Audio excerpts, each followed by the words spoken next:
Olá, a paz do Senhor.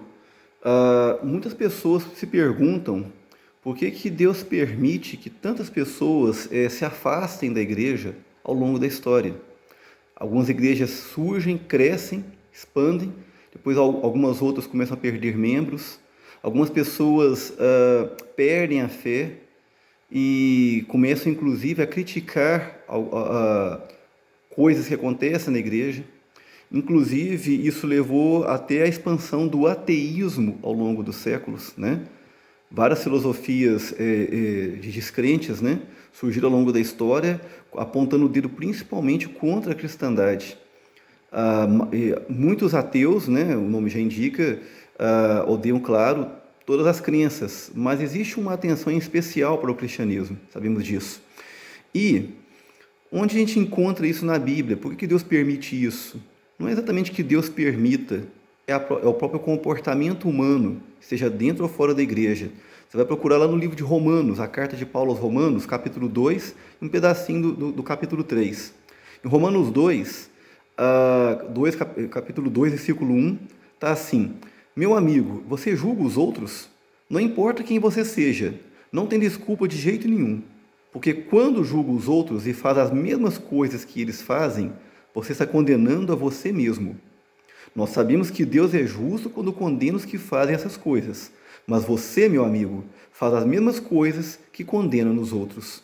Então, ou seja, a hipocrisia entre muitos cristãos faz com que muitas pessoas percam a crença em Deus. O problema é que as pessoas focam no erro das pessoas e se esquecem que aquelas pessoas são meros representantes de Deus na Terra. Mas maior do que as pessoas e instituições é o próprio Deus que é representado. Mas a questão é, aprendemos também que os cristãos são embaixadores de Deus aqui na Terra, do reino de Deus. Então daí a grande responsabilidade do testemunho. E se a gente perceber que, por exemplo, continuando no capítulo 2, aqui fala assim, capítulo 2, versículo 24. Pois as Escrituras Sagradas dizem, os não-judeus falam mal de Deus por causa de vocês, judeus. Como assim? Porque a fé cristã começou com o judaísmo. E muita gente tomou raiva dos judeus ao longo da história por causa do mau testemunho de muitos judeus. Sabemos a perseguição que houve contra os judeus ao longo da história. E ainda hoje há um certo ódio, né, contra eles. Tem vários fatores, mas um dos fatores que gerou a perseguição aos judeus, eles estavam sempre relacionados com a questão do dinheiro, do lucro. Mesmo que pregassem que a usura, né, o lucro é pecado, ainda assim a questão do lucro foi muito marcante entre muitos judeus. E isso acabou generalizando como se todos fossem culpados disso. É um dos motivos da perseguição histórica contra eles.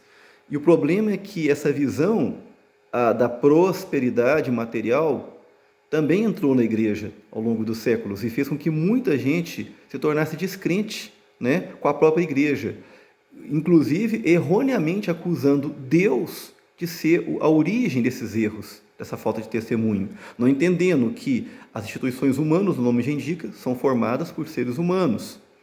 A igreja representa Deus aqui na terra, no entanto, é formada por seres humanos. Paulo já falava, se as minhas atitudes não condizirem com o ensinamento de Deus, então parem de me seguir e continuem seguindo a Cristo. E observa que então, no capítulo 3, lá no versículo 4, Deus continua verdadeiro, mesmo que todos sejam mentirosos. Pode acontecer, Deus queira que não, mas pode acontecer de todas as igrejas cometerem erros.